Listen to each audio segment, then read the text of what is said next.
өнөөдрийн хөтөлбөртэй хамт байгаа эрхэм үзэгч та бүхэндээ баярлалаа. За үргэлжлүүлээд би та бүхэндээ дараагийнхаа зочныг уулзуулахад бэлэн болсон байна. Тэгэхээр яг одоо студид одонтой ээж лавг жаргал хүрэлцэн ирсэн байна. За мөн хүүхдийн эмч байгаа. Тийм ээ. За энэ амралтын өдрийн мэндийг хүргэе тань. За та бүхэн ч гэсэн энэ амралтын өдрийн мэндийг хүргэе. За юу түргүнд баяр хүргэе. За маш их баярлалаа. Яг энэ аз жаргалтай мөчөө танай SPN телевизийн хамт олонтой хуваалцах болсондоо амралтын өдрийн хөтөлбөрөөр гарах болсондоо үнэхээр их баяртай байна. Татай байна. За та одонгоо яг хэзээ ав? Би 5 сарын 25-нд нэгд өдөр авсан.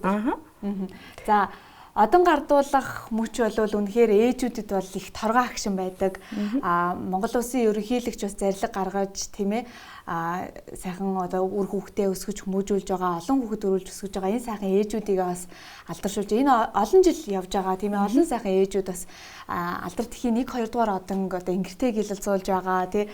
За төрийн ордоо орох, ерөнхийлөгчтэй уулзах, тэр их хүндэтгэл агшин мэдрэмжүүд юу ямар байв? За өмнө орж исэн нөгөө төрийн ордоо орж исэн сэтгэлдлүүдээс бол үнэхээр шал өөр байсан. Хэд хэдэн удаа нэг анги хамталнараа, нутгийн хамтаагаа, ажлын хамталтайгаа ч гэдэг юм нөгөө төрийн хүндэтгэлийн өргөө чуулганы үеэр орж үзчихсэн боловч энэ удаад бол бүр үнэхээр энэ төсөөр бүр өөрөө бүр илүү хүндэтгүүлсэн маягтайгаар энэ ордонд орсон. Энэ бол үнэхээр гайхалтай мэдрэмж байдгийн байлээ. Юу н гайхалтай гэхээр мэдээж хэрэг манай Монгол улс чинь эртнээсээ нэм өв уламжлагдсан ээж хүнийг эмэгтэй хүнийг хүндэлдэг ялангуяа чи өнөөдрийн 4 хүүхэд өсөглөө 6 хүүхэд өсөглөө алдартай шүү чи энэ улс орондоо бүтээсэн гавьяатай шүү гэдгийг маань магтанд болоод бахархаад төрийн орох үүднээсээ эхлээл нөгөө юм гоё цэргийн ансамблийн гоё ээжэд зориулсан юм гоё үлээвэр хөгжимтэй дуу ороод улаан хевсэн дээгүүр алхаад төрийнхөө ордонд ороод хэд хэдийн юм дамжилгаар нөгөө орж иж бид нэр ерөнхийлөгчтэй уулзаж одонгоо гардаж авсан. Тэгэхээр тэр мэдрэмжүүд болгон үнэхээр гоё байсан. Бүгд л таарсан хүн болгон баяр үргээ хамт орж байгаа ээжүүд маань өртөл бүгд нөгөө харцанд нь инээмсэглэл тодорцсон жаргалтай байгаа тэр мэдрэмжийг харах энерги нь өртөл үнэхээр гоё гайхалтай байсан. Хэдэн өдрийн өмнө Чимбэрэн гишүүний нэг юм пост харсан. Манай хүүхэд ингээ 9 нас хүрлээ. Хүү маань дээрээ 2 эгчтэй, 3 дахь нь хүү, баг нь охин гэд манайх яг юм байхгүй юу? 2 5 маань охин, баг маань дундх маань хүү тэгээ баг нь охин байхгүй. Тэгээ юу яг адилхан юм биш. Үнэхээр ингээд манай Баян сэрхээс гарсан Чимбэрэн гишүүн байгаад яг ижил мэрэгжлийн энэ гишүүнээсээ өгнө. За ерхийлэгчээс ингээд авч угаасаа чадахгүй байх. Тэгтэл авбал гоё л доо.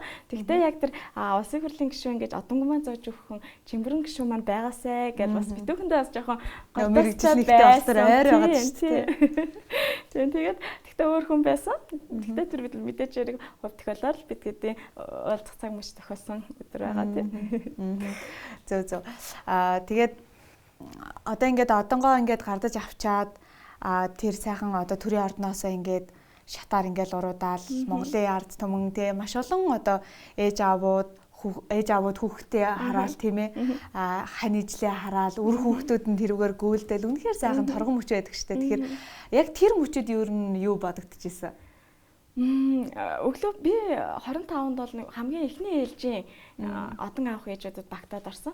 Тэгээд 9 цагийн үед талбайгаар алхаж байхад ганц хоёрхон ихний нөгөө цэцэг баг цуглж хэлжсэн талбай ээлх бол хоосон байсан байхгүй юу. Тэгээд юм хоёр дамжлага тийм танхимаар дамжсны хамгийн сүүлийн танхим юм гадаа орчныг юм харуулдаг тийм том лед дэлгэцтэй байсан. Тэн дээр ингээ амар их хүнтэй болцсон ингээл нөгөө хүмүүс бууж байгаа агшныг харуулаад гэхдээ энийг яг одоо биш байхаа нодингийн бичлэг нь байх гэж бодсон байхгүй юу. Сая бол ороход ийм олон байгаагүй арайч ингэж хурдан цуглахгүй гэж бодоод. Тэгээ ингээд яг нөгөө гарч ирэл юуныхаа талбай ингээ харсан чи бүрээс битүү хүн болцсон. Нөгөө манай гэрийнхэн хаанагаан болоо намайг баг яаж болох болоо гэж боддгийм байлээ. Тэгээд нөгөө хэдэн жил болсон энэ гоё хүндэтгэн үйл ажиллагааг хараад нөгөө ээжүүдийн айгүй гоё тэр шатар бууж байгаа агшин хүмүүсийн дуран дүртсэн байдаг шүү дээ тийм. Мэдээч хэрэг хэн нэгний дуран дүртэж тараа байх манайхан ч гэсэн бичлэг хийж л байгаа гэж бодоод хичээгээд ингээд явъя гэж бодсон ч бас өндөө айгүй тийм сандраал тэгэл маш хурдан бачаасаас хүмүүс ингээд гар мараа даллал ингээд гоё зогсоол зураг авахулдаг. Миний хувьд бас яг тийм байдал яагаагүй чадаагүй байх л гэж бодож байгаа. Яг одоогоор яг тэр шатар бодож байгаа ч юм уу тийм гоё бичлэг зургаас яг олж авч чадаагүй лээ. Гэрийнхний нь хийгээгүй нөө. Гэрийнх нь болохоор нөгөө бүгд нэг хүүхдтэр ингээ оноогдсон тэгэл баг маань үйлээд яг хангалттай бичлэг хийж чадаагүй. За хүүхдүүдийнх нь нас нь хүүхдүүд маань хамгийн том нь 14-тэй. Удаах нь 10 настай. 9 настай. Тэгээд 5 настай ой 5 сартай гэсэн. 5 настай ой 5 сартай гэхлээр хоёр баг нь бол баг болох тэр. За тэнд бол нэгээс хоёр хүн нэг хүүхдтэр бол байгаа шүү дээ тий.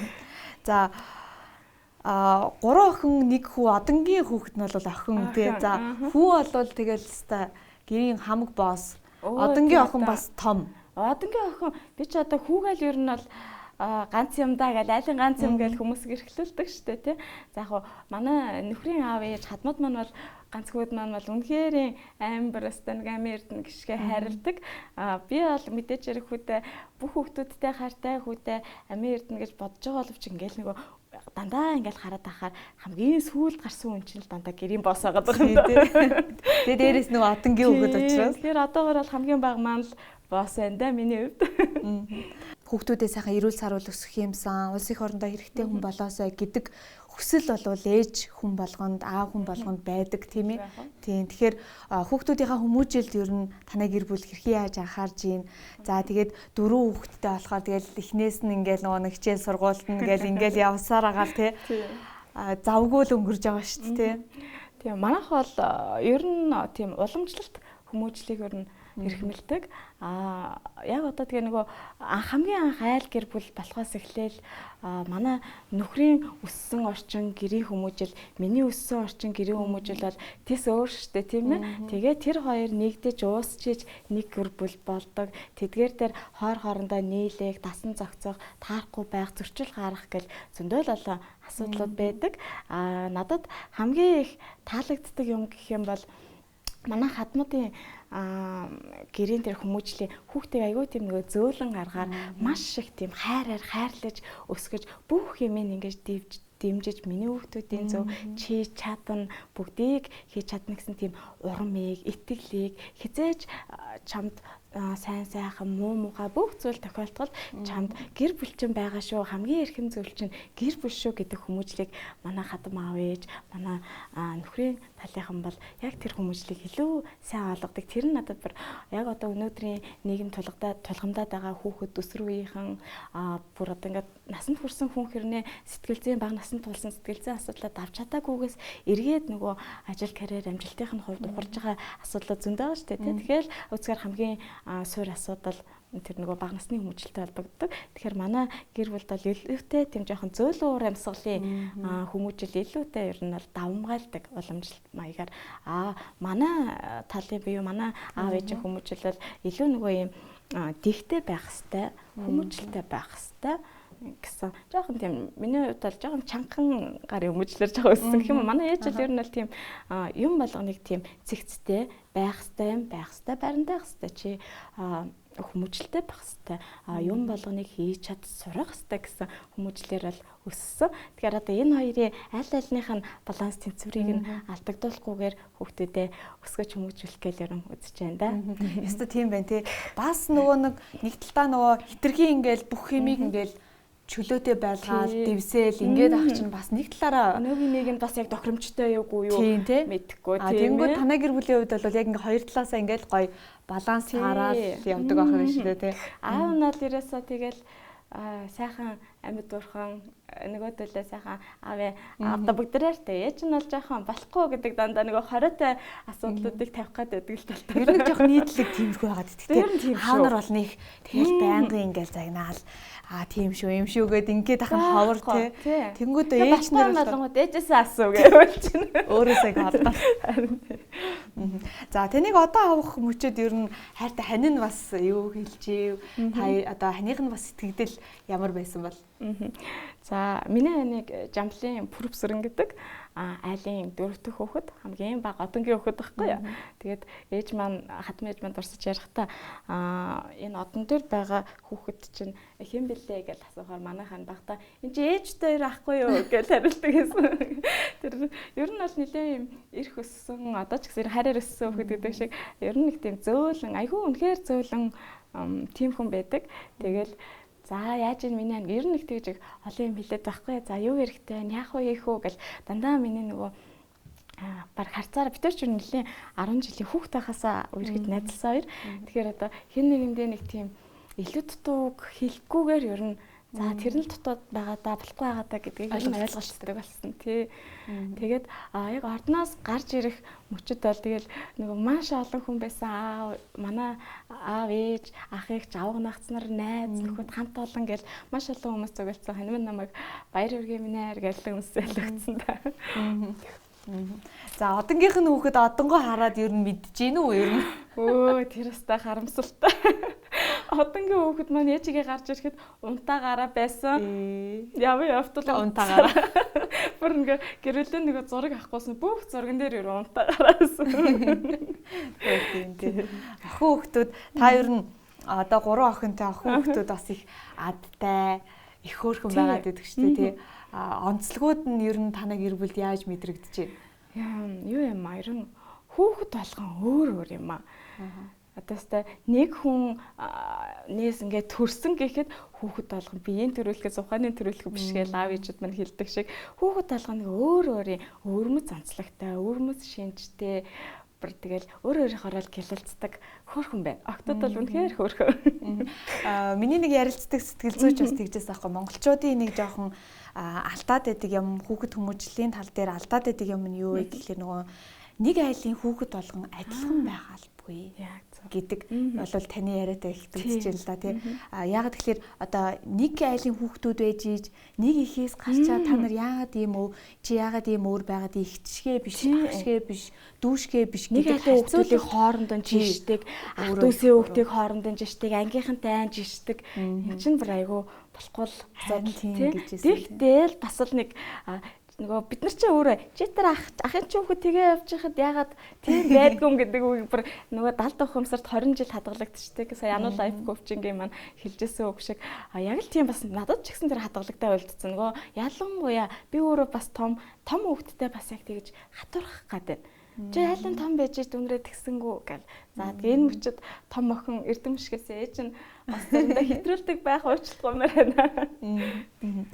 За хоёулаа таныг мэдээж сайхан одоо авсан торгон мөч сэтгэлдлүүдийг бас сонслоо. Тэгээ үргэлжлүүлээд бас манай зочин одоо хүүхдийн эмч байгаа. Тийм учраас би бас хөтлөгч миний хувьд бол бас зарим нэг зүйлийг асуухгүй өнгөрөөжөөс үнэхээр чадахгүй байна. Ягаад тэгэхээр одоо бас таны хувьд ингээд дөрвөн сайхан хүүхэдтэй тэгээ дээрэс нь ингээд хүүхдийн эмч гэдэг мэрэгчлийг эзэмшээд ингээд ажиллаад явж байгаа тийм. Тэгэхээр ерөнхийдөө нөгөө хүүхдийн асаргаа тал дээр та эмч хүний хувьд за тэгээ өөртөө бас нөгөө хоримтлагдж байгаа одоо туршлага гэж юм байна шүү дээ тийм. Энэ дээр бас ээжүүдтэй гоё мэдгүй байгаа хүмүүстээс зөвлөгөө өгье тийм. За асаргааг одоо яах вэ? Насанд нь гэж тусдаа мэдээж байгаа бах тийм. Тэгэлгүй яах вэ?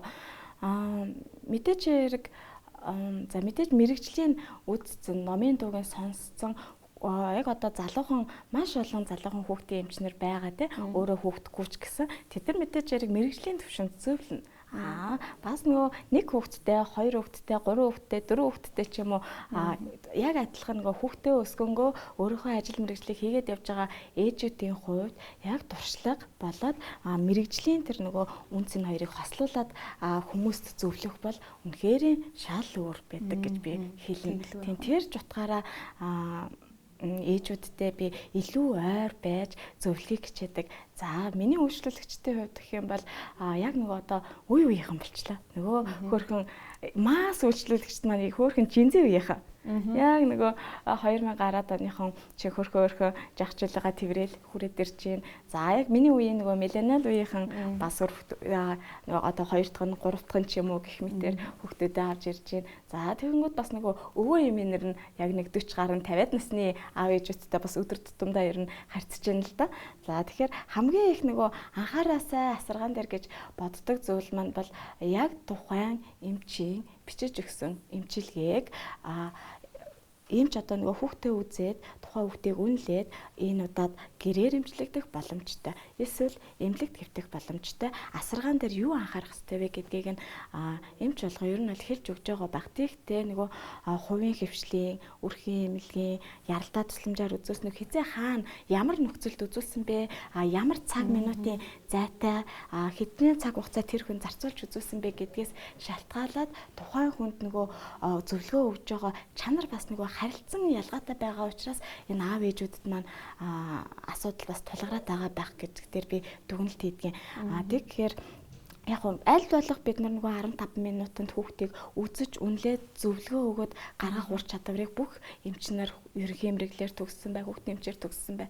Тэр ур чадварыг эзэмшээд гардаг. Тэгэхээр танаа хүүхдэд яг одоо ийм эмчилгээ шаардлагатай, ийм аюултай шинжүүд илэрвэл эмнэлэгтийн аралтай хандаарай. Бусад тохиолдолд энэ эмчилгээг яг 3 хоног бол 3 хоног, 2 хоног бол 2 хоног, 5 хоног бол 5 хоног болоод үзүүлээрэй. Асаргааны хувьд бүх альва өвчний үед ердийнхөөс илүү шингэн уулгаарай. Эмийн зайг нөгөө ижил төрлийн эмүүдийг ойрхон өгч болохгүй шүү гэдэг юм уу. Нөгөө хүмүүсийн их алдаад байдаг асуудлууд дээр эмчнэр маань бас нэлээх тийм point өгч яадаг зөвлөдөг. Халууралттай хүүхдэд ямар зөвлөгөө өгөх үү, суулгалттай бол ямар зөвлөгөө өгөх үү, амьсгалын замын саад ханиалгатай бол ямар зөвлөгөө өгөх үү гэл ээжүүд маань эмчнэр маань өөрөөрөө ер нь аль зөвлөдөг тийм стандартаа бариад. Тэгвэл хамгийн гол ингээл анзаарч байгаа маань яг би өнөөдөр өрхийн эмнэлэг дээр бараг 3 цагийн өмнө үзүүлчихэд нэг юм өгчөөд халуун буухгүй байсан юм а гэж ирээд нэг орой ажиллаж байгаа хувийн хвшлийн эмнэлэг дээр очдөг юм уу те. Эсвэл яралтай тусламж яваад нэг өдрийн дотор бараг ингээд 3-4 газар дамжаад явцсан.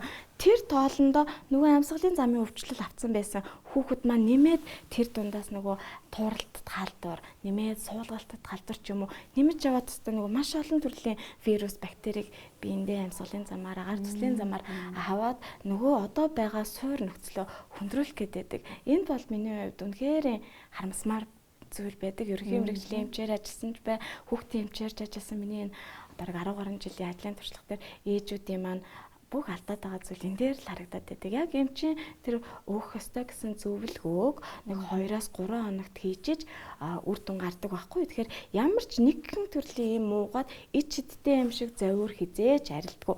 Тэгэхээр эмчилгээний үр дүн гарах хүртэлх хугацааг дэвжээртэйгээр хүлээ гэдэг зөвлөгөөг би хамгийн түрүүнд өгмөр байдаг. Тэрнээсээ болоод эдийн засгийн дарамтанд хүртдэг байхгүй юу? Нэг эмчтэр очиод энэ эмгээд нөгөө эм нэгнээсээ эмчтэр ирдэг ч юм уу за үнэхээр болохгүй болоо ч юм уу солио тэр болгонд бүр ингээд маш олон эмийг нөгөө уутан цуглуулчаад ирдэг. Тэр бол үнэхээр харамсалтай байдаг байхгүй юу? Тэгэхээр нөгөө цаг хугацаагаа, эдийн засгаа тэгээ дээр нөгөө хүүхдэд тэврээд явж байгаа чинь тэр хүүхдийг ядрааж байгаа, гэр бүлийг ядрааж байгаа. Тийм. Тэгэхээр тэр бол хамгийн хэцүү асуудал санагдаад байдгийг. За үнэхээр нөгөө аюултай яг энэ эмчилгээг хийж явах явцад 3 хоногийн үр дүн гарах эмчилгээг хийж явах явцад ийм аюултай шинж илэрвэл ямарваа нэгэн байдлаар үзүүлсэн эмчтэй юм уу, өрхтөө юм уу, яралтай тусламжаар юм уу, хувийн хвшилтэй юм уу үзүүлээрэ гэдэг эмч зөвлөж байгаа шүү дээ. Тэр яралтай шинж юмхээр илрээгүй, аюултай ерөнхий шинж гэдэг юмнууд илрээгүй бол дэвчээртэйгээр тэр эмчилгээний үр дүн гартал би хүлээж байгаа ч гэж бүх үеийнхаа ээж нараас чин сэтгэлээсээ хүсмээр байна. За тэглгүй яг сая бас та яг нөгөө нэг эмчилгээ, эмийн жор гэд энэ талаас нь ярьлаа штэ. За тэгээд энэ дээр нэмэгдээд нөгөө нэг аав ээжүүд маань бас гэрийн хасаргаа гэдэг чинь өөрөө маш чухал штэ тий. Нөгөө шингэнийг сайн уулгах, аминд юм ингээ халуун хоол ундыг сайн өнгөх гэх. Тэгэхгүй бол нөгөө нэг им ууж байгаа гэд ингээд тэрэнд найдад орхичдаг тийм бас тэр бүр та энэ дээр бас жоохон тэн дээр бас үнэхээр би бас хатуу байр суурьтай байдаг. Эмчээ энэ эмийг өгөнгөө цэцэрлэгт нь өчөж болох уу? Цэцэрлэгт нь явуулж болох уу гэдэг. Өнөөдөр танаа хүүхэд одоо жишээ нь амьсгалын замын адено гэд вирусын халдварын шинжтэй байна. Нүд нь нухтаа дулаацсан байна. Дуулаа сөнгөтч. Айгүй мөчөл нэг жоохон шингэн бааж магадгүй байна гэж хэлээл тэр юуг нь шинж тэмдгийн тайлбарлаж өгөө явж байдаг. Та маргааш өгнө. Маргааш бүр шал өөр вирус авангуудаа эмнэлцөө шал өөрөөр яригддаг байхгүй юу. Тэгэхээр миний үтсэн эмчилгээ та хүүхдээ явууллаа гэхэд маргааш тэр байдлаар үргэлжлүүлэх хэсэг тодорхойгүй. Тий. Тэгэхээр өвдсөн бол хүүхдийг гэртээ тухайн өвчний шинж тэмдэг дарагдтал гэртээ байхыг зөвлөнө гэсэн үг. За гэртээ асарахад бол нөгөө хамгийн асуудалтай тулгардаг бол би бас нөгөө хэд хэдэн ингээд нөгөө ээжүүдэд гэрээр нь очиж бас зөвлөгөө өгдөг л дээ ер нь. Тэгээд харахаар нөгөө ялангуяа нөгөө анхан турагч ээж аавууд маань айгүй их тийм нөгөө битүү чихтэй орчинд хүүхдүүдэд өсгөж байгаа харагдаад байдгийг. Ерөөсөө нөгөө яана хүүхд маань салхи аваад чатгаа авчих үдэ даарчих үдэ нусгаарчих үдэ гэдэг айдсаасаа болоод цонхоо онгоолгож ерөөсөө агаар сэлэгдэхгүй. Ерөөсөө гэрээ агаарыг чинь нөгөө 2 цаг тутамд 20-30 минутын завсарлагтай урсгал агаараар сэлгэж явах хэрэгтэй байхгүй юу. Тэгэнгүүт Монгол ор маань өөрөө хичнээн тийм агаарын бохирдол ихтэй, тоосчлт ихтэйч гэсэн тэр урсгал агаар гэдэг юм дотоод орчныг цэвэршүүлж идэг. Дотоод орчны агаарын бохирдол гэдэг гадаад орчны агаарын бохирдлоос ч илүү аюултай гэж үздэг байхгүй юу. Тэгэхээр хамгийн номер 1 юм агаар сэлгэлт өвлж бай, зунж бай, жилийн 4 үйлрэл юм урсгал агаараар энэ орчны тэмдэг битүү чиглэг орчныг заавал ингэж цэвэршүүлж явах хэрэгтэй. Тэгэнгүүт нөгөө айгүй үнэтэй агаар цэвэршүүлэгчэд шүүгчэд авч ийн гэд тавьчаад тэрэндээ найдаад орхичдаг. Тэрэнд бол байгалийн агаарыг цэвэр гүйцэхгүй. Би тэрнтэй бол бас санал нийлдэггүй хүн байгаа. Ер нь өвдсөн хүүхдүүд хоолндоо дургүй байдаг. Тэг гэхээр нөгөө хуучин иддэг байсан өдөрт одоо 3 удаа иддэг үндсэн хоолоо идэж чадахгүй. Тэгэхээр тэр хоолыг нь баг багаар хоногийн туршид хувааж өг. Нэг дор хідвэл эргүүлээд бөөлчих. Тэгээ бөөлжлөө гэд нөгөө юм чинь дахиад тэрийг нь араас нь нөхөж өгч ингээд өмнө уусан юмээ шингээгүй дахиад гаргацдаг гэх мэт маш олон юм асуудлууд гардаг. За тэгэнгүүт хоолтын хувьд бол илүү их нөгөө амин димээр баялаг хагас шингэн цутан шүлтэй бол Монгол уламжлалт сайхан бантангаа өг гуралтай шөлөө өг. Тэгээ үнэхээр харшилгүй бол тийм ногоотой шүл ч юм уу ногооны цутангийн өгч болно гэж зөвлөдөг байхгүй. Тэгэнгүүт мэдээж хэрэг амьсгалын замынхч бай, гүйлгэс суулгах шингээ алдсан ч бай, ердийнхөөс илүү шингэн уулгах. Тэгээд ялангуяа суулгасан хүүхдүүд дээр хорсоолыг нь буюу шингэн сэлбэх давс гэж ярьдаг те.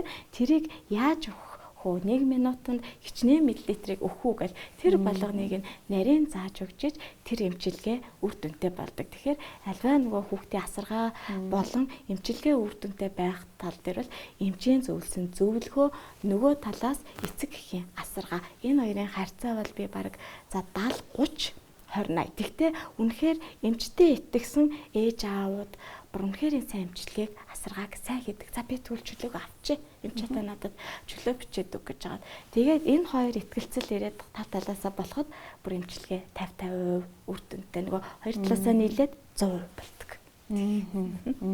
Тэглэх яг өнөө ээж аавуудад маань бас нэлээд хэрэгтэй яг тэр саяны тэр агаар сэлгэлт бол нэр ёстой хэрэгтэй шүү те. Бас нөгөө нэг давхар уул хаданд гарах, ойрхон салхинд гарах гэх мэт. За ялангуяа нөгөө нэг өвлийн цагаар бол одоо манай агаарын бохирдол гэл бас хэцүү шүү дээ тийм. Тийм. Энд дэр чи одоо бас нэг хэцүү юм. За тэгэнгүүт өвдсөн хүүхдээ мэдээж хэрэг агаар л болох чухлаа. Мэдээж хэрэг чухал. Тэгэнгүүт нөгөө гадаа тоглоомын талбай дээр чинь бас л нөгөө гэртээ үлдсэн ч юм уу явж чадаагүй, өвдөд явж чадаагүй хүүхдээ чинь байж байдаг. Эргээд ер нь хүн амьсгална л гэдэг чинь агаарын урсгалыг байнга ингээд уушруугаар жиргээ сэлгэж байгаа байхгүй. Тэр толонгоор энэ агаарын урсгал агаарын холимог дотор байгаа өчтөрчнөө нянгийн холимог, вирусын холимогоор янз бүрийн бичил битнүүдийн холимгийг бид нар бас цуг амьсгалж яадаг гэсэн үг. Тэгэхээр нөгөө хүүхдийн дархлаа тогтолцоо нэгт бүрэн хөгжөөгүй байгаа, ойрхон өвдсөн, харьцангуй нөгөө өвдөх суур эрсдэлтэй, цус багдалттай, архиттай, тураалтай, суулийн үед одоо тураалтай гэхээсээ илүүтэй тийм хөнгө миратай тийм тарган хүүхдүүд их болчиход байна шүү дээ тийм. Тэр хүүхдүүд төртөл илүү их өвдөх эрсдэлтэй болсон байдаг гэсэн. Тэр хүүхдүүд нөгөө л юугаар амьсгалаад байх юм бол дахиад яг өвдсөн суурин дээрээ илүү өвдөх гээд байдаг. Тэгэхээр хамгийн чухал юм амны алт байдаг. Тийм. Тэгэхээр ялангуяа тэр нөгөө эмнэлэг дагаа явж байхдаа ядаж аав ээж нь тэгээ хүүхдүүдэд амны хаалт зууж хөвшүүлээч. Манай Монгол оронд чинь энэ томуу төс төвчний улирал маш удаан үргэлжилдэг. За 8 сарын сүүл 9 сараас эхлээд 6 сарын 15-д 20-ыг дуустал үргэлжилдэг байхгүй. Тэгэнгүүт томоогийн асуудал ганцхан өвлийн 1 2 3 сарын асуудал юм шиг хүмүүс ойлгоод байдаг. Ялангуяа төр засгийнхан маань шийдвэр гаргадаг энэ бодлого баригч хүмүүс маань тэгж ойлгодог юм шиг байна. Нөгөө үйл алангууд нөгөө аав ээжүүдийн маань стресс ихсэн бараг нөгөө өвлийн ханиадны травма гэдэг нэр томьёо хүртэл гарчаад байна шүү дээ тийм ээ. Эннээсээ болоод нэг залуу ээж аавуудын маань ажил хөдөлмөр хүртэл алдагддаг. Тэднийг хараад нөгөө олон дахин өвдөж ирээд байгаа хүүхдээ хараад ээж аавтай бүр танил аль эзэний танд болсон ч яана одоо та хэд минь юу болж байна гэж бүртэл санаа тавихуйц хүртэл тийм ханаад том уу гэдэг бол бас асуудал болчиход байгаа юм шиг л харагддаг байхгүй юу. Тийм. За нэмээд ганцхан юм асуугаад байгаа. Одоо идэж ууж байгаа юмнд нь өөрөө бас хязгаар хяналт аюу хэцүү болцсон байна. Тухайлах юм бол би сахарын хэрэглэх ярих гэдэг. Маш их газтай ундаа, сахар ихтэй ундаа ууж ийн. Тэгээ энэ өөрөө нэг хүүхдийн бас хоолны туршилгүй болгох. Яг зүгээр одоо ингээд хүүхдүүдийн ойр дотны хамаатан садан ах トゥ угийн хүүхдүүдийг ингээд хараад хахад ер нь тийм байгаад байгаа байхгүй юу? Монгол улсад баяр маш их байдаг. Тэр болгоноор ингээд хүүхдэд бэлэг өгдөг. За баяраас гадна өдөр тутмын амьдралдаа ч гэсэн хүүхдүүдийн энэ газтай ундаа сахарын хэрэглээ маш их өндөр байгаад байна. Энэ өөрөө нөгөө олон өвчлөлүүдийн бас нэг шалтгаан болоод байна л да. Хүүхдийн эмчүүний хувьд яг энэ сахарын хэрэглээ газтай ундаа өндөр сахарын агуулмжтай ундааны хэрэглээний тал дээр таas юу гэж бодож байна? Тий. Одоо чинь нөгөө хүүхдийг анх нөгөө хоолнд оруулж эхлэх зөвлөмжөөс эхлээд яг 6 сартаагаас эхлээд нэмэгдэл хоолнд оруулахыг зөвлөдөг дэлхийн нийтээрээ тийм ээ. Тэгэнгүүт хизэнээс давс нэмэх вэ? Хизэнээс сахар буюу чихэрлэг амтыг хүүхдийн хоолнд оруулж нэмэх вэ гэж зөвлөмжүүд байгаа тийм. Тэгэхээр яг Монгол амьдрал ахуйд зориулсан нөгөө 0-2 настай хүүхдийн 0-5 настай хүүхдийн хоолтын зөвлөмжөнд бол яг бидний нөгөө их хүүхдийн эрүүл мэндийн дэвтэр гэдэг байдаг шүү дээ тийм. Тэн дээр бол яг тусгайлж хоригдсан хүнс гэж байдгүй. Үндсэн 6 төрлийн нэр төрлийн хүнсийг бүгдийг нь хоолнд нь хэрэгэл. Гэхдээ хүүхдийн насны онцлог тохирсон байдлаар боловсруулж бэлтгэж үг хэмжээн дээр нь анхаар, давтамжин дээр нь анхаар, мөн нөгөө төлөв байдал дээр нь анхаар гэж зөвлөдөг байхгүй. Тэгэнгүүт нөгөө дэлхийн эрүүл мэндийн байгууллагаас ч юм уу энэ Европын хоолтын зөвлөмжүүд дээр 1 наснаас дээш ер нь л сахарын агуулмжийг нэмж явдаг. За тэгэнгүүт нөгөө хоногийн сахарын агуулмж буюу хоногоор нийт авах нөгөө усаар, эрт юугаар, шингэнээр, бусад нөгөө хоолоор авж байгаа сахар маань хоногт нэг 5 граммаас ядаж хэтрэхгүй байх ч гэдэг юм уу тийм тусгаалсан зөвлөмжүүд бол байгаа. Тэгэнгүүт юу монголчууд нэг сүрэн дээр одоо жишээ нь 100 мл ихэнх сахарын агуулмж 7-8 бүр ихт нь 11-12 грамм литр хүртэл байдаг тий. Тэгэнгүүт нөгөө хүүхэд чинь суурин дээрээ 100-250 мл-тэй 330 мл-тэй нөгөө чихэрлэг ундааг аавна гэдэг чинь нэг дор бүр 33 грамм литр хүртэл сахар авцсан. Тэгэнгүүт бие рүү маш их сахар нэг дор их ороод эхлэнгүүт хүн нөгөө ихэдэл нөгөө идчихэнгүүтээ бид нар чинь нойр ураал тайвшраал унтаад өгдөгтэй адилхан яг тийм процесс болоод нөгөө хүүхдээ чинь би цадчихлаа юм идчихлээ гэсэн мэдрэмж төрөөд нөгөө хүний дотоод шүүрлийн тогтолцоо чинь бүх зүйл юм тархитай холбоотой байдаг байхгүй. Тэгэнгүүт хамгийн түрүүнд тархи энэ хүн хоол идчихлээ нүнийг затгах хэмжээний энэ хүнд илчлэг орчлоо гэж үздэг байхгүй. Тэгэнгүүт нөгөө сахар идэх зүгч яаж бидээ шимт ижилтэй бусад нөгөө уургалах хүнсээ тос өөхөө нэмэлт амин дэм витамин бусад хоолноос авах юм бидээ хоногийн турш хэрэглэх систем бараг хэд дахин давуулаад нэг гин ширхэг ундаанаас авцсан хөвгт чинь хоолны туршилтаа байхгүй гэсэн. Идэхгүй. Тэгээ идэхгүй яг өсгөх нөгөө өсөлтөнд хэрэгтэй чухал шаардлагатай юмудаа авч чадахгүй юм чинь нөгөө туурна. Тэгээд хоолны турш ганцхан чихэрлэг хоол үнсээр хэрэглээд энэ үнэхээр асуудалтай. Тийм зүйлээр хооллож байгаа хүүхдүүд яаж эрүүл дархлаатай зөв өсч бойчих юм бэ? Энэ бол үнэхээр юм байж боломгүй асуудлын дээр ээж аауд маань анхаарад чихэрлэг ундааныхаа хэрэглээг бууруулаараа энийг нөгөө яаж хардгүйхээр гэр бүлийн л нөгөө аав нарой ялангуяа хоолоо идчихэд те за хаста нэг газтай ундаал уучи гэдэг айл ермасаар бас их байдаг штэ. Тэрийг харж байгаа хүүхдүүд мэдээч хэрэг аав уугаад байгаа юм чинь болно штэ би уучил гэсэн сэтгүүтэй байгаа. Тэгэхээр хүүхдийнхаа зөв хүмүүжлийн толин эцэг эхчүүд бид нэр учраас тэр чихэрлэг ундаа газтай ундаан дээр илүүтэй болгоомжтой хандаарай. Ер нь бол хориглоорой л гэж хэлнэ. За гих мэдчлэн бидэнд бас ярилцах сэдв бас их байлаа. Тэгээ нэвтрүүлэг маань бол тодорхой хэмжээний нэг цаг хугацаатай учраас за бидний ярилцлага бас энд хүрээд өндөрлөж байна. Тэгээд одонгоо давсан сайхан торгон мөчөө бас манай студид хүрэлцэн ирж сайхан сэтгэлээ хуваалцлаа. За дээрэс нь бас хүүхдийн асаргаа сувилгаатай холбоотой маш үнэтэй одоо зөвлөгөө мэдээллийг өгсөн танд их баярлалаа. За баярлалаа. Танай хамт олон маш их баярлалаа. За баярлалаа. Үзэгчдээ би та бүхэндээ амралтын хөтөлбөр зочны болон хүргэлээ. За дараагийн хэсэгт үзэгч та бүхэн анхаарлаа хандуулаарай.